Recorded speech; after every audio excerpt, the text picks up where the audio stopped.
తెనుగోళ్ళు ఇచ్చిన శిల్పక పండ్లు తేనె మామిడి పండ్లు తీయంగా తిందామె తీరొక పండ్లు చిలక నేరేడు పండ్లు కాపంలో ఇచ్చిన మక్క కంకులు అవి పాల కంకులు కాల్చుకొని తిందాము కందికాయలు పచ్చి పల్లికాయలు గుజారి గుజారి మామిళ్ళ కిందో నల్ల మామిళ్ళ కింద కుసుమరోళ్ళేసిన కుందన బొమ్మ అది కుందన బొమ్మ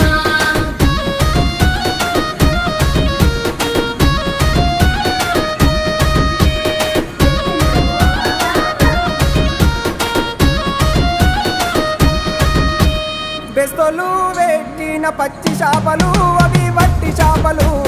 కమ్మంగా